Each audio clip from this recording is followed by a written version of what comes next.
na natin for the purpose of argument, no? Sabihin na natin, questionable yung pagkatao ng Annalyn na yan, no? Ngayon, kayo ngayon ang maglabas naman ng sinasabi ninyong mga sponsor, no? Na gustong bumawi at bawiin yung kanilang mga binigay. Of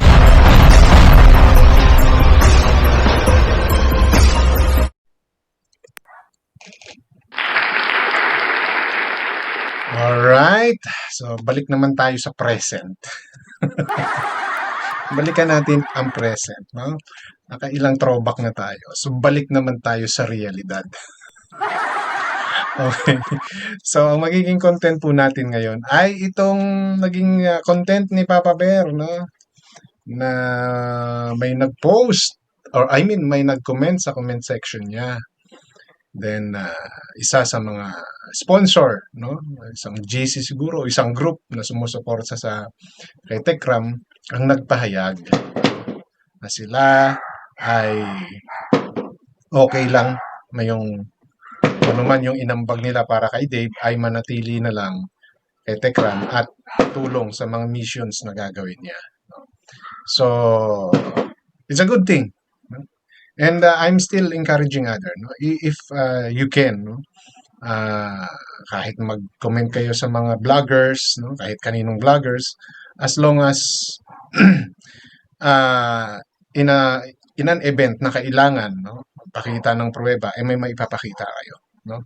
It's either a conversation or screenshot of whatever na magpapatunay na kayo ay pumapayag, no? So, yun po yung lalamanin ng content ko na to at ng video ko na to.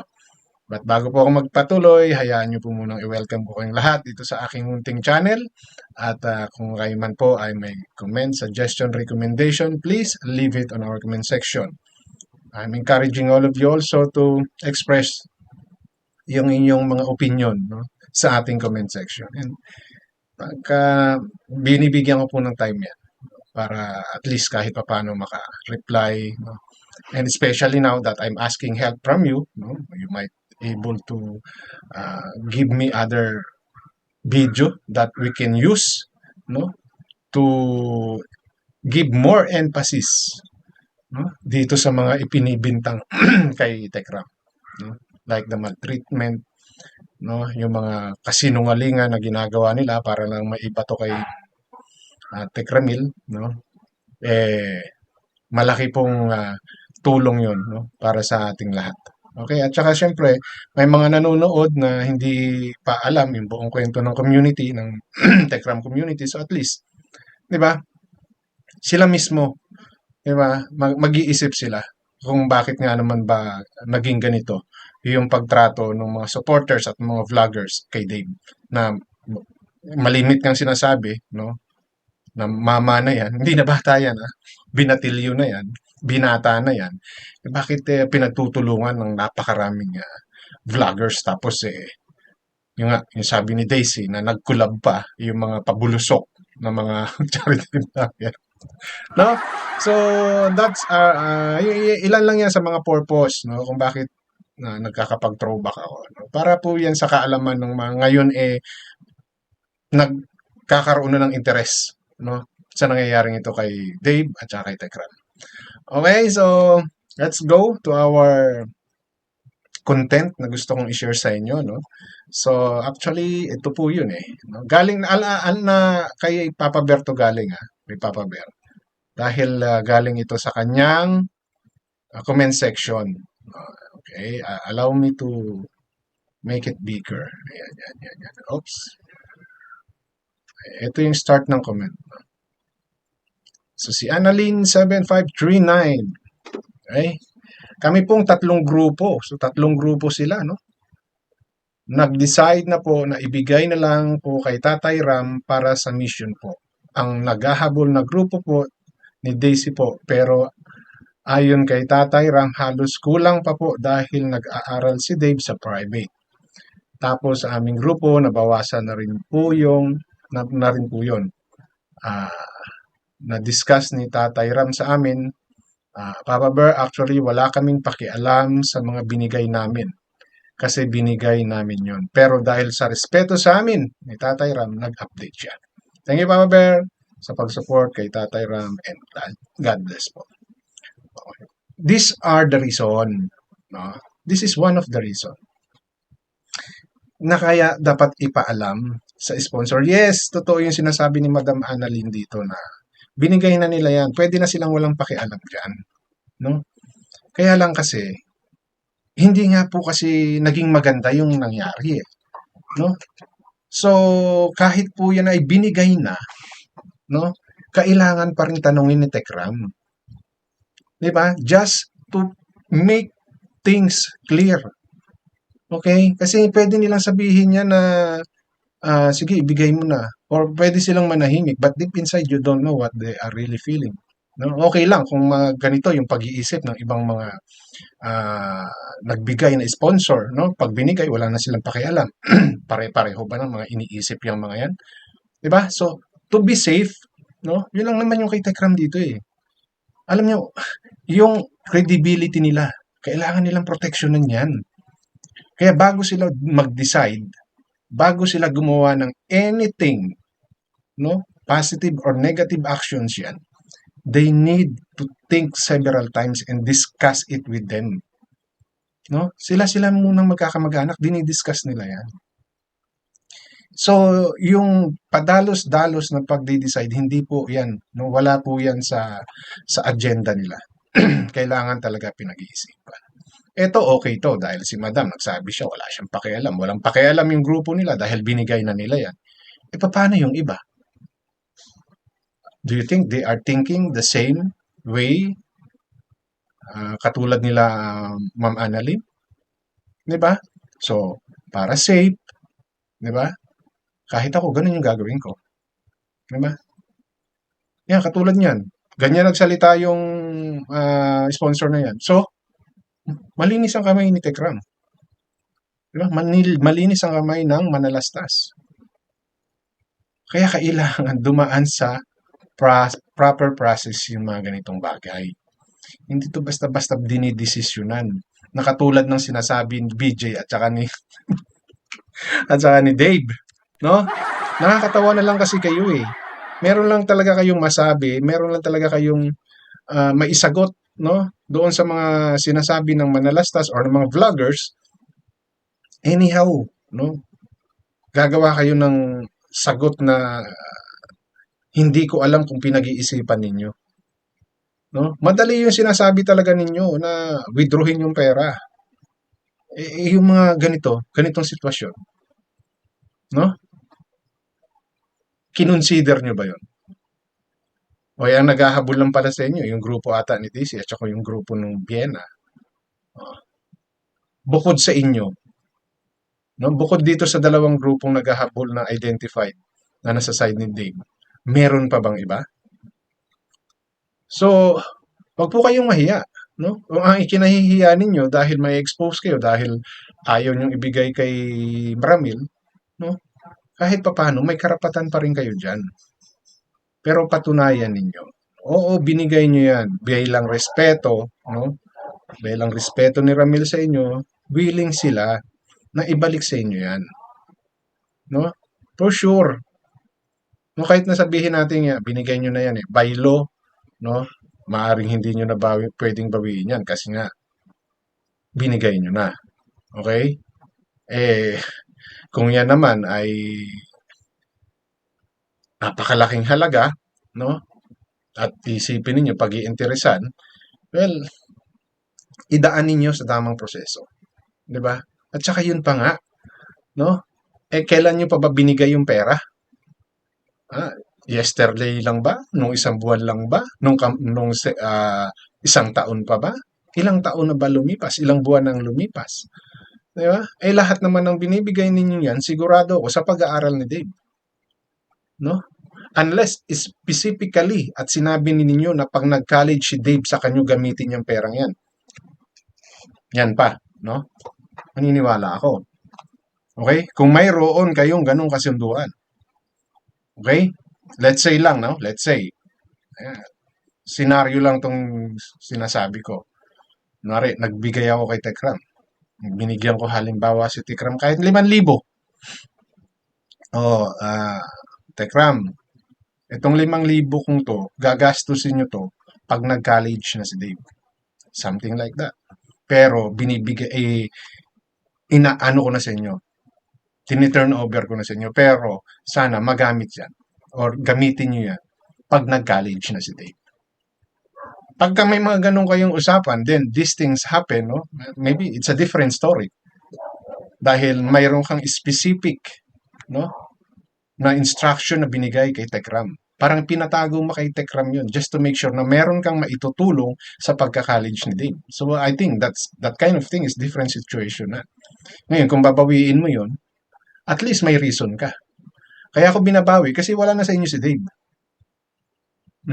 At ang usapan natin dyan, gagamitin mo yan pag nag-college si Dave. Make sense, di ba? Kapag binawi mo yun. Paano kung sinabi mo is ngayong nag-aaral siya? Di ba? So, expect ninyo na hindi na babalik sa inyo ng siksik, liglig at umapaw yan. O may bawas na yan. Okay? So, eto pa. May karugtong pa yan, no? Ito yung pahayag ni Ma'am Annalyn. Aba, nakita ata ni BJ yan. No? Nakita. Ito. Ito naman. Kasi nakita ni BJ yan eh. Yung post na yan. So, sinagot ni BJ. Paano natin masisiguro na sponsor ba talaga yan? Pwede ba malaman kung anong grupo yan? Group ba yan ng Bigay Bawi? Alam mo, BJ, regardless, no, totoo man o hindi na sponsor yan, for her to say those words, no, mayroon silang alam, no? Maaring kagrupo yan, maaring isa sa member yan, no? At ano bang gagawin mo pag nalaman mo? Di ba? Ano bang gagawin mo pag nalaman mo? Para may content ka? Di ba? Kayo ngayon yung maglabas. Kasi ito, kahit na sabihin natin hindi totoo na siya yung pinaka-head ng GC nila, no? Mayroon siyang nasabi at nagpapahayag siya ng suporta. At na-mention naman dyan nagkausap sila ni Tekram, no? Hindi niya babanggitin ng ganun-ganon yung pangalan ni Tekram kung hindi totoo, no? Na siya or sila ng grupo nila ay may binigay at sila ay legit na sponsor. Di ba? Unless, ano yan, created or dummy account yan na ginawa para magawa ng ganyan, no? Ngayon, kayo, di ba sabi nyo, halos karamihan ng sponsor gustong ibigay na lang kay Dave, no? Yung pera. Okay? So ngayon, ikaw kino-question mo kung sinong group ito. Di ba? Sabihin na natin. So dapat pag kayo naglabas, i-mention ninyo yung group, no? Na gustong bumawi ng pera. Okay? Kasi duda ka. Di ba? Duda ka sa sinasabi nung Annalyn na yan. So, there's a possibility na maaaring gawa-gawa nga lang tong kwento na to. Pero katulad ng sinabi ko, nagkausap na sila ni Tekram. So, sabihin na natin, for the purpose of argument, no? Sabihin na natin, questionable yung pagkatao ng Annalyn na yan, no? Ngayon, kayo ngayon ang maglabas naman ng sinasabi ninyong mga sponsor, no, na gustong bumawi at bawiin yung kanilang mga binigay. Of course, pera dyan kanila Vienna or kanila Daisy kasi alam na Diba? Alam na namin nagbabawi sila Yung mga iba, no. Stating the GC, stating the group. Oh, yun na lang. O wag na kayong mag-specific ng name. Yung group na lang. Kaya mo ba? Kino-question mo yung mga ganitong nagpapahayag. Ikaw ba? Kaya mo mag-produce? Di ba? Sige. Para sa akin, yes, maybe yung si Annalyn is lacking some evidence kasi nga Hindi natin alam kung anong GC, anong group siya. Pero for her to mention sa TechRam, no, eh, at least, no, at least malapit sa katotohanan kahit konti. Kayo, ano yung maipapakita ninyong ebidensya na halos sinasabi ninyo, pareho kayo ni Dave, no? Nagsasabi, halos karamihan ng sponsor ay gustong ibigay na lang sa iyo yung pera. Pero bakit hanggang ngayon walang naglalabas? Walang katulad nito ni Annalyn sa side ninyo na lumabas para patunayan yan. Di ba? Ay, mga sumagot dito, yan, oh, alam mo naman, binanatan si Jose, ulaga nito, walang wala ka ba at hahabol ka sa pera ng mga sponsor? Hmm. Brother Jose, talagang babawiin nila. Yun, si ano pala, sinagot niya, sumagot siya. Ang bigay kay Dave, ugaling pinakita niya sa bagay. Kaya nakisawsaw kasi parehas kayong walang utang na loob. Okay. Sinagot pala si Brother Jose. So, yan mga banat lang kay Brother Jose. Ako, yun yung hamon ko kay Brother Jose. You're questioning the credibility of this Annalyn, no? Kayo ba? Kaya niyong magpalabas? Itong hinahanap mo. Anong grupo yan? Group ba yan ng Bigay Bawi? Kayo ba meron? Kung may idea ka pala na sinasabi mong Bigay Bawi, sino ba yung Bigay Bawi na yan? O kayo, kaya ninyong maglabas ng sponsor na sinasabi ninyo na gustong bawiin yung mga binigay para kay Dave? Diba? So, magpakita rin kayo ng ebidensya ninyo. Hindi yung gawa-gawa lang kayo ng kwento. No? Ito na eh. And I hope more of this, no? Just to express, para lang, hindi sa inaano natin, kasi puro daldal tong dalawang to eh. Wala naman kayong pinapakitang ebidensya. Di ba? Para maipakita natin. Like that jogging pants. Oh, yun yung ginamit ni Dave para sirain si Ramil. O nung nagpakita sila ng ebidensya, puta, yung ebidensya nila mismo, yun yung sumampal sa kanila. Oh, hindi ko alam kung kung napanood or nakita ni BJ yung video ko na yon. Na actually sa kanya ko nakita yung ah, title nung ah, video na kung saan hiyang-hiya si Dave daw, no? Na ayaw niyang ipa-video. Puta, yung totoo pala siya pa di ba? So, show us evidence. Di ba? Oh, yung niyaw-yaw mo sa ebidensyang pinakita sa butas na salawal ni Dave na talaga namang grabe mo ipagsigawan yung ginawang pangbabastos kay Dave doon eh. Pucha, lumabas-labas. Hindi mo napanood yun or bago ka ata nag-react eh. Ay, nung nireactan mo ata yan, hindi mo pa napapanood yung video na yun. Tapos, nag-iiniyak ka na kagad dyan. Ako sa anak ni Tekram, ginawa yun, no? Oh, hindi kaya sumama ang loob niya. Samantalang kita doon sa video. Kasi Dave pa pala yung nagturo sa punjo niya. Yung mga gano'n, no? Kaya yung credibility ninyo, no, BJ, kayo ang sumisira, yung ini-interview ninyo, yung pinoprotektahan ninyo yung sumisira. So ngayon, para makabawi ka, BJ, no, kino-question mo tong nagsalitang ito. Kayo, ikaw, maglabas kayo. Pagsalitain ninyo yung mga taong bumabawi na yan. No, kahit sa comment section din lang. But mention ninyo kung anong group yun. Di ba? Ito, yan yung hinahanap mo. So, show us. Di ba? Convince your sponsors. Diba? Ito, I don't know if kinumbinsi ni Papa Berto or kusang loob siya nagsalita sa comment section. Yan ba? Kayang gawin ng mga sponsor ninyo na magsabi? Di ba? Binigyan ko na kayo ng example.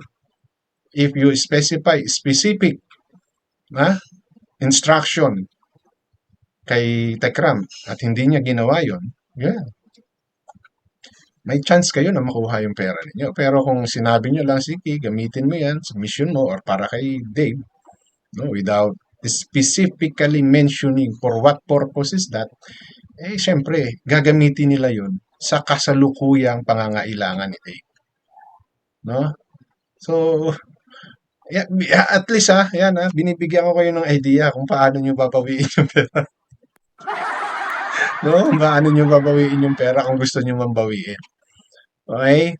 Pero kung wala doon, wala kayong specific instruction na ibinigay kay Ramil, eh, considered it as ginamit sa kung ano man yung pinagkakagastusan presently no, nung time na si Dave ay nasa Manalastas pa. Okay? And expect no na magkakaroon ng computation yan. Okay? So, yun lang no. Brother Jose at sa inyo ng mga nakasuporta dyan kay Dave. Okay? If you can, no, ask those supporters na sinasabi ninyo na gustong bawiin yung pera kay Ramil, no? Pasagutin nyo sa comment section kung ayaw ninyong talagang magbigay ng inyong separate na paliwanag. But tell us, no, kung anong GC, kung anong group yan. Okay? So, yun lang po yung gusto kong i-share sa inyo sa content ko na to and I hope mayroon akong konting na-share sa inyo no na at least makatulong para maintindihan pa natin yung mga nangyayari nito sa community ito. Okay, lalo na kay Dave at saka kay Ramil. So doon po sa patuloy na sumisira at nagsasalita ng hindi maganda no, sa Manalastas, show us proof, resibo, pruweba no na may mali si Ramil at ang Manalastas sa pagpapalaki or pagtrato kay Dave. Alright? So, matuto po tayo mag-fact check para hindi po tayo mapagsabihan ng fake news. Hanggang dito na lamang. Maraming salamat.